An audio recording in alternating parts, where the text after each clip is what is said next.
नमस्कार दोस्तों, स्वागत है आपका मेरे YouTube चैनल एस्ट्रोलॉजी इन्फिनिटी में। मैं हूँ वासु। और बहुत समय से हम लोग केवल प्लैनेटरी कंजंक्शंस की बात कर रहे थे और उसमें भी हम लोगों ने 2 प्लैनेटरी कंजंक्शंस अपना कंप्लीट कर लिया है। अब मुझे 3 प्लैनेटरी कंजंक्शंस स्टार्ट करना था, परंतु फॉर अ चेंज मैंने सोचा कि चलिए कुछ नया करते हैं और एक नई इन्फॉर्मेशन आपके साथ शेयर करते हैं। एक ऐसी इन्फॉर्मेशन जिसको जानने के लगभग सभी लोग इच्छुक होते हैं। और आज अपने इस वीडियो में हम लोग बात करेंगे कि अगर आप अपने जीवन साथी के स्वभाव को जानना चाहते हैं, आपकी मैरिड लाइफ कैसी होगी ये जानना चाहते हैं, तो उसमें शुक्र ग्रह से सप्तम भाव को देख करके, वहाँ पे स्थित ग्रह को देख करके आप कैसे अपनी मैरिड लाइफ के बारे में जान सकते हैं। शुक्र को विवाह का कारक माना गया है, विवाह का सूचक शुक्र होता है। जब हम काल पुरुष की कुंडली की बात करते हैं तो सप्तम भाव में तुला राशि आती है और तुला राशि के स्वामी शुक्र हैं, तो शुक्र को एक वैवाहिक सुख या दाम्पत्य जीवन के लिए बहुत प्रमुख ग्रह माना गया है। पुरुषों की कुंडली में तो विशेषकर शुक्र जो है वो आपकी पार्टनर को, आपकी वाइफ को, या अगर आप अभी मैरिड नहीं हैं तो आपकी गर्लफ्रेंड को दर्शाते हैं। और इन जनरल भी शुक्र जो है वो विवाह के कारक और सूचक माने गए हैं। माफ कीजिएगा। तो आज अपने इस वीडियो में हम लोग बात करेंगे कि शुक्र आपकी जन्म कुंडली में जहां भी स्थित है उससे सप्तम भाव में अगर कोई ग्रह स्थित है तो वो आपकी मैरिड लाइफ को कैसे अफेक्ट करता है, या आपका जीवन साथी कैसा होगा, उनका स्वभाव कैसा होगा, हम शुक्र से सप्तम भाव में स्थित ग्रह को देख करके काफी हद तक प्रिडिक्ट कर सकते हैं। इसमें चेंजेस आएंगे डिपेंडिंग कि वो जो ग्रह है वो कौन सी राशि में बैठा हुआ है, उसके साथ कोई अन्य ग्रह तो नहीं बैठा है, या किसी और ग्रह की दृष्टि तो आपके उस ग्रह पे नहीं पड़ रही है। फिर नक्षत्र वेरिएशंस, नवमांश वेरिएशंस, वो भी हमको कंसिडर करना पड़ेगा। लेकिन एक ओवरऑल जनरल प्रिडिक्शन आप शुक्र से सप्तम भाव में स्थित ग्रह को देख करके मैरिड लाइफ और मैरिज के बारे में दे सकते हैं। तो आज अपनी इस वीडियो में हम लोग बात करेंगे शुक्र से सप्तम भाव में स्थित ग्रह के बारे में। आगे मैं वीडियो बनाऊंगा कि शुक्र से सप्तम भाव में जो राशि आ रही है वो कैसे आपकी मैरिड लाइफ को दर्शाती है। तो चलिए अपने इस वीडियो को स्टार्ट करते हैं और बात करते हैं शुक्र से सप्तम भाव में स्थित ग्रहों के बारे में। सर्वप्रथम तो मैं आपको यह बता दूं कि सूर्य और बुध कभी भी आपकी लग्न कुंडली में शुक्र से सप्तम भाव में नहीं हो सकते हैं। बुध और सूर्य शुक्र से मैक्सिमम 2 घरों की दूरी पर रह सकते हैं, अथवा इसलिए वो कभी भी आपके शुक्र से सप्तम भाव में नहीं होंगे। तो प्लीज आप अगर कोई कुंडली देख रहे हैं जिसमें शुक्र और बुध एक दूसरे से सप्तम है तो वो आपकी लग्न कुंडली नहीं हो सकती है। आप कोई डिविजनल चार्ट देख रहे हैं। तो अब बात करते हैं शुक्र से सप्तम भाव में अगर चंद्र हैं। चंद्र जब शुक्र से सप्तम भाव में होंगे तो ऐसी स्थिति में देखा गया है कि जो आपके जीवन साथी होंगे वो भावनात्मक रूप से बहुत ज्यादा एक्टिव होंगे। ऐसे व्यक्तियों का जो भी जीवन साथी होता है वो इमोशनल बॉन्ड बहुत जल्दी बना लेता है और बहुत स्ट्रांग बनाता है। चंद्रमा क्योंकि ममता के कारक हैं, मातृ के कारक चंद्रमा है, तो ऐसे में जो लाइफ पार्टनर आपका होता है वो बहुत नर्चरिंग नेचर का होता है, बहुत सॉफ्ट हार्टेड होगा वो इंडिविजुअल, बहुत केयर करने वाला होगा और इमोशनली बहुत जल्दी अटैच होने वाला होगा आपसे। चंद्रमा के साथ एक चीज जो देखी गई है वो ये है कि जैसे चंद्रमा घटता और बढ़ता रहता है वैसे ही आपका जो जीवन साथी है वो थोड़ा मूडी स्वभाव का हो सकता है। जब वो बहुत अच्छे मूड में होगा, बहुत प्रसन्न होगा, तो आपसे बहुत ज्यादा अटैच रहेगा, बहुत ज्यादा आपको फेवर करेगा, आपके लिए गिफ्ट्स लाएगा, सरप्राइजेस प्लान करेगा। वहीं जैसे चंद्रमा जब कृष्ण पक्ष में होता है तो ढलता है, तो ऐसे में इस व्यक्ति का जो आपके जो जीवन साथी हैं उनका जो मूड है वो चेंज भी बहुत जल्दी हो सकता है। ऑल ऑफ अ सडन वो बहुत एक्साइटेड स्टेट से थोड़ा अपसेट हो सकते हैं। कई बार रिलेशंस जो हैं वो भी एक रोलर कोस्टर राइड तरीके से हो जाते हैं कि कभी तो आपका जीवन साथी बहुत अच्छे हैं, बहुत प्लीजिंग पर्सनैलिटी के हैं, बहुत आपके साथ अच्छा व्यवहार कर रहे हैं, आपको खुश रख रहे हैं, और एक बहुत अलग लेवल का बॉन्ड है आपके साथ उनका, और कभी कभी वो बहुत कोल्ड हो गए, वो अपनी एक शेल में चले गए, वो आपसे चीज़ें शेयर नहीं कर रहे हैं या आपसे अपसेट हो जाते हैं, तो इसमें हमको चंद्रमा को देखना पड़ेगा कि चंद्रमा आपका वैक्सिंग है, शुक्ल पक्ष का चंद्रमा है या वेनिंग है, कृष्ण पक्ष का चंद्रमा है। शुक्ल पक्ष के चंद्रमा में यह देखा गया है कि आपके जीवन साथी जो होंगे, अब क्योंकि मूड स्विंग्स तो होंगे ही उनमें, ऐसा व्यक्ति मूडी तो होगा ही, परंतु अगर शुक्ल पक्ष का चंद्रमा है तो आप ये चीज रियलाइज करेंगे कि आपके जो जीवन साथी हैं वो जब भी आपसे कभी किसी बात पे नाराज होंगे तो आप उनको बहुत इजीली मना सकते हैं। वो मानते भी बहुत जल्दी हैं, बहुत जल्दी आपसे खुश हो जाएंगे, उनको खाने का बहुत शौक होगा, स्पाइसी चीजें उनको पसंद आ सकती हैं, उनको बहुत सॉफ्ट और बहुत हल्की फ्रेगनेंस वाली चीजें पसंद होंगी। ये चंद्रमा के साथ, वैक्सिंग चंद्रमा के साथ, शुक्ल पक्ष के चंद्रमा के साथ देखा गया है। वहीं अगर कृष्ण पक्ष के चंद्रमा होगा आपका, तो आप ये रियलाइज करेंगे कि आपका जीवन साथी जो है वो जब रूठता है तो मानता जल्दी नहीं है, जल्दी जल्दी रूठ जाएगा, और मानने में आपको अच्छा खासा प्रयास कराना पड़ता है, उनको उनको मनाने में आपको काफी प्रयास करना पड़ेगा। ये एक चंद्रमा के साथ जनरली देखा गया है कि अगर चंद्रमा है तो आपका जीवन साथी बहुत ज्यादा भावनात्मक होगा, आपसे इमोशनल बॉन्ड बहुत अच्छा रखेगा, बहुत केयरिंग नेचर का होगा, बहुत ज्यादा आपको आपकी केयर भी करेगा, परंतु कभी कभी मूड की वजह से वो कभी कोल्ड हो सकते हैं, जिसमें आपको उनको मनाना पड़ेगा। उनको आपको मनाना और आपको नाराज करना दोनों बहुत पसंद होगा, क्योंकि चंद्रमा यहाँ पे थोड़ा सा नटखट बिहेवियर रखते हैं। शुक्र से सप्तम जब चंद्रमा होते हैं तो जीवन साथी थोड़ा सा नटखट स्वभाव का हो सकते हैं, वो उनको आपको रूठना, आपको रूठाना, आपको मनाना ये भी अच्छा लगता है, और वही वो एंटिसिपेट भी करना चाहते हैं, वही वो चाहते हैं कि आप भी उनके लिए करें, कि वो कभी अगर आपसे रूठ जाते हैं तो आप उनको मनाएं। शुक्र से सप्तम में चंद्रमा आपकी मैरिड लाइफ को अच्छे बनाता है, इमोशनल बॉन्डिंग जैसे मैंने बताया कि अच्छी होती है, आप लोग भावनात्मक रूप से एक दूसरे से जुड़े रहते हैं, और ये जनरली देखा गया है कि मैरिज लाइफ स्मूथली आपकी कट जाती है। देखिए अप्स एंड डाउन्स तो मैरिज में रहेंगे ही, लेकिन इन जनरल आपके जो आप जीवन साथी हैं आपके, वो आपके साथ अच्छा संबंध, आपके साथ अच्छा व्यवहार रखते हैं और शीतल स्वभाव वाले होते हैं। शुक्र से सप्तम में जब मंगल आते हैं तो ये बहुत ही यूनिक प्लेसमेंट है। शुक्र से सप्तम में मंगल आपकी जो रोमांटिक लाइफ है उसको बहुत एक नेक्स्ट लेवल पे ले जाते हैं। ऐसे व्यक्ति जो होंगे, उनके जो पार्टनर होंगे या उनका जो जीवन साथी होगा, वो बहुत ज्यादा लेवल पे रोमांटिक होगा, फन लविंग होंगे, एग्रेशन होगा उनके अंदर, एक इंपल्शन होगा, डोमिनेटिंग भी हो सकते हैं। वो हमेशा चाहेंगे कि इस रिलेशनशिप में उनका एक एज हो, एक अपर हैंड हो, आपके प्रति वो प्रोटेक्टिव भी बहुत रहेंगे, परंतु जो एग्रेशन है उनका, जो गुस्सा है उनका, वो कई बार देखा गया है कि सप्तम भाव में मंगल होने से एग्रेशन थोड़ा सा हाई हो जाता है। ऐसे में जो क्लैशेस हैं, जो आर्ग्यूमेंट्स हैं, वो मैरिज लाइफ में बढ़ जाते हैं, लेकिन स्पार्क हमेशा बना रहता है मैरिज में। शुक्र से सप्तम मंगल मैरिज लाइफ में हमेशा एक एंथुजियाज्म, एक एनर्जी, एक नई ज़ील भरते रहेंगे, बहुत एनर्जेटिक होते हैं आपके पार्टनर। अगर आपको रोमांस बहुत पसंद है तो ऐसा व्यक्ति बहुत ज़्यादा रोमांटिक हो सकता है आपके साथ।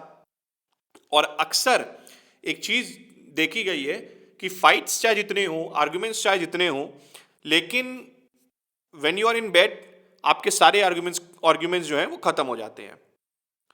तो शुक्र से सप्तम मंगल आपको एक शेर की तरीके से आपके जीवन साथी को प्रेजेंट करता है।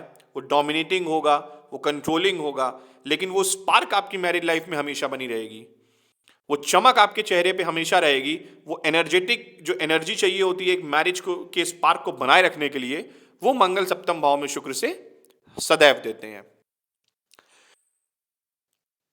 जब हम बात करते हैं गुरु की, शुक्र से सप्तम भाव में जब गुरु आते हैं तो अब यहां पे स्थितियां जो हैं वो थोड़ी सी प्रॉब्लमेटिक हो सकती हैं। उसका कारण ये है कि अगर आप इन जनरल देखेंगे एस्ट्रोलॉजी को, तो जहां बृहस्पति को देवताओं का गुरु कहा गया है, वहीं शुक्र को असुरों का गुरु कहा गया है।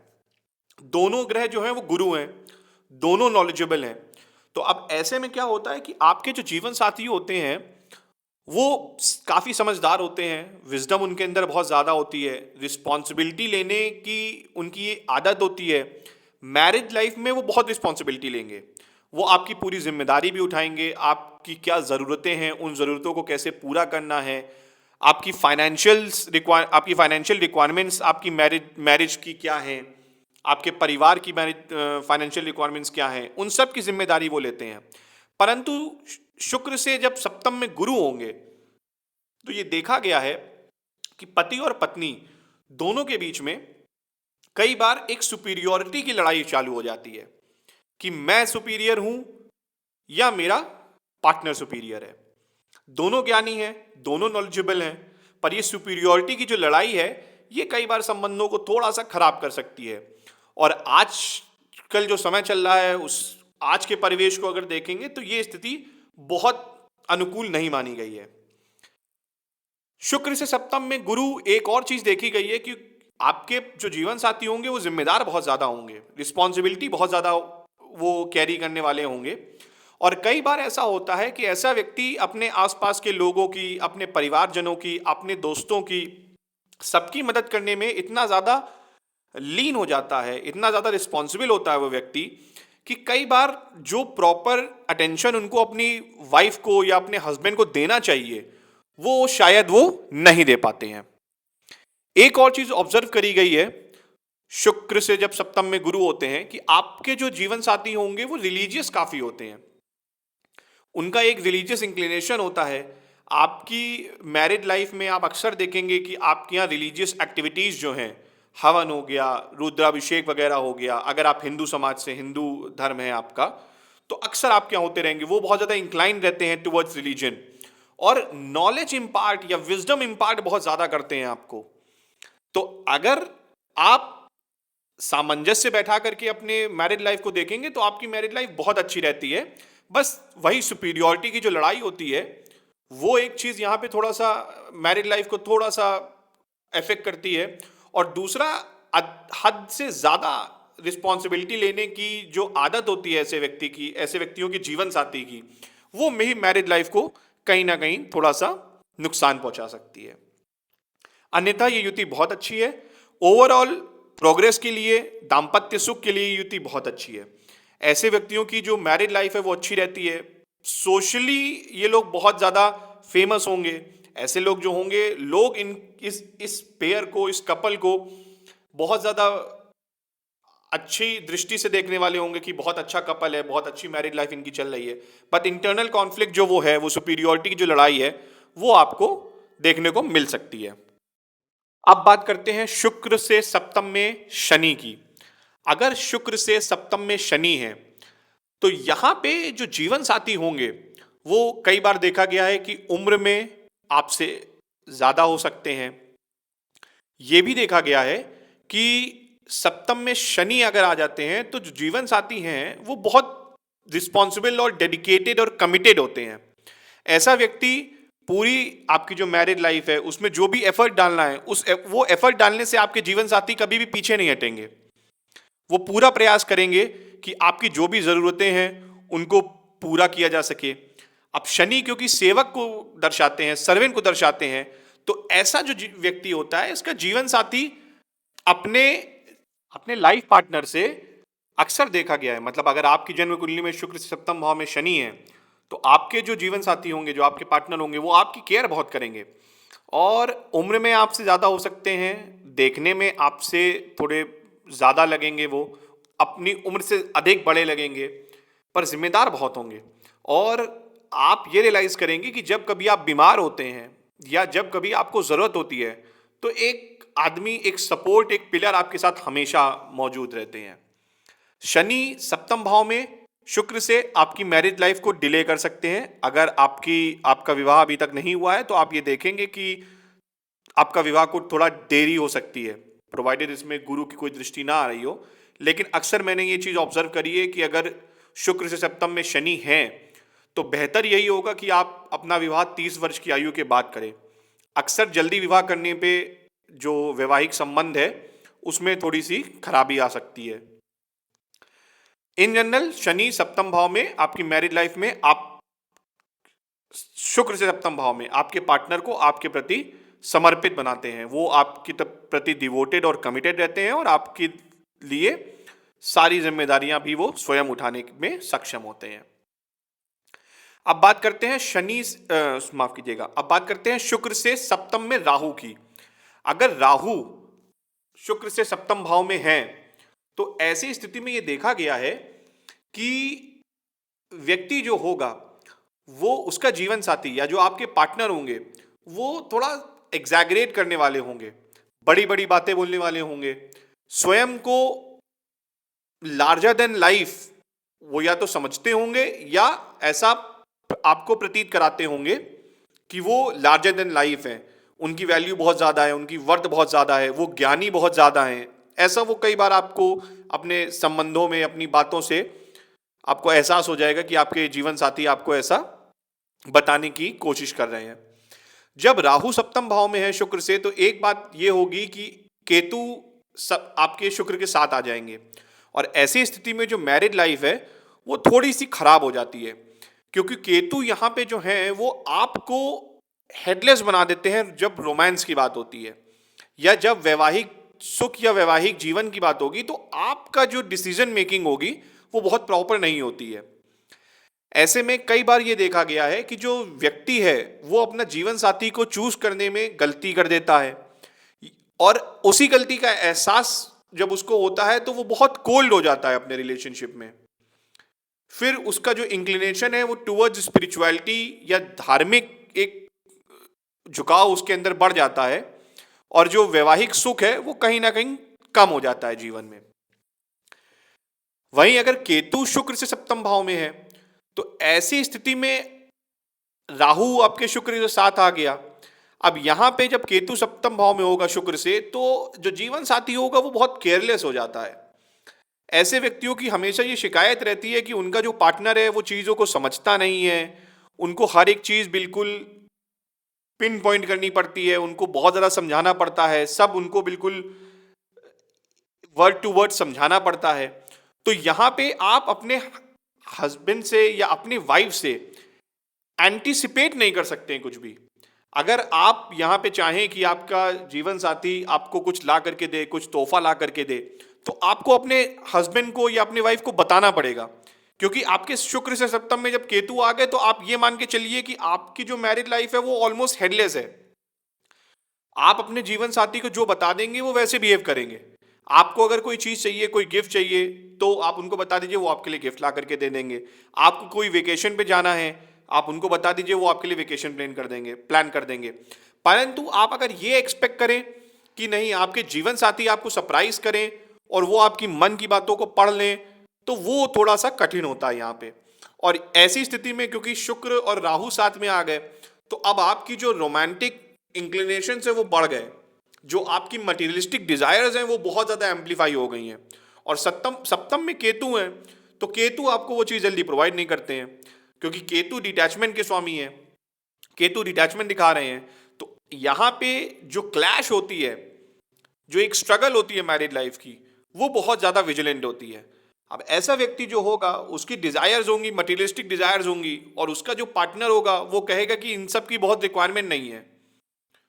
अल्टीमेटली हम लोगों को पीसफुली रहना है, पीसफुल एनवायरनमेंट के लिए बहुत ज़्यादा मटेरियलिस्टिक चीज़ों की ज़रूरत नहीं है। तो यहाँ पे क्लैशेस देखी गई हैं, और ये जो स्थिति होती है ये कई बार आपको इनफिडिलिटी की तरफ भी मूव करने के लिए प्रोत्साहित कर सकती है। ऐसी कई बार देखा गया है, शुक्र राहु जिस जातक के है वो कई बार रिलेशंस में, क्योंकि वो सेटिस्फाइड नहीं होता अपने पार्टनर से, उसको एक कमी हमेशा महसूस होती है, और इस वजह से वो कई बार चीटिंग भी कर सकता है या इनफिडाइल एक्टिविटीज में इन्वॉल्व हो सकता है। तो ये एक जनरल प्रेडिक्शन था शुक्र से सप्तम भाव में जो ग्रह हैं वो देख करके आप कैसे अपने जीवन साथी को, अपनी मैरिड लाइफ का आकलन कर सकते हैं। पर इसमें चेंजेस आएंगे डिपेंडिंग कि जो ग्रह है वो कौन सी राशि में बैठा है, कौन से नक्षत्र में बैठा है, नवमांश में ग्रहों की क्या स्थिति है। और अगर आपके शुक्र से सप्तम भाव में कोई भी ग्रह नहीं है, केवल एक राशि आ रही है, तो आप राशि के स्वामी को देख करके कुछ हद तक अपने जीवन साथी के बारे में प्रेडिक्ट कर सकते हैं। परंतु मेजर जो मैरिड लाइफ का जो एक रस होता है, जो सार होता है, वो शुक्र से सप्तम भाव में स्थित ग्रह देता है। ऐसा नहीं है कि अगर सप्तम भाव आपका खाली है शुक्र से तो आपकी मैरिड लाइफ में रस नहीं होगा, वो होगा, लेकिन उसके लिए हमको पूरी कुंडली का अध्ययन करना पड़ेगा। उम्मीद करता हूं आपको मेरा ये वीडियो पसंद आया होगा, और अगर आपको पसंद आया ये वीडियो तो प्लीज़ इसको लाइक कीजिएगा, ज़्यादा से ज़्यादा लोगों के साथ शेयर कीजिएगा, और अगर आपने अभी तक मेरे चैनल को सब्सक्राइब नहीं किया है तो उसको सब्सक्राइब कीजिए, बेल आइकन को प्रेस कीजिए, ताकि मैं जो भी वीडियोस बनाता हूं आप उन्हें मिस ना करें। और ऐसे ही बीच बीच में मैं change for a change videos बनाता रहूँगा। अगर आप किसी पर्टिकुलर टॉपिक पे चाहते हैं कि मैं वीडियो बनाऊँ तो कमेंट सेक्शन पे जाकर के ज़रूर लिखिएगा, मैं पूरा प्रयास करूँगा कि उस टॉपिक पर वीडियो बना कर पोस्ट कर सकूँ। तो मिलेंगे अपने अगले वीडियो में, तब तक अपना ख्याल रखिएगा दोस्तों। धन्यवाद।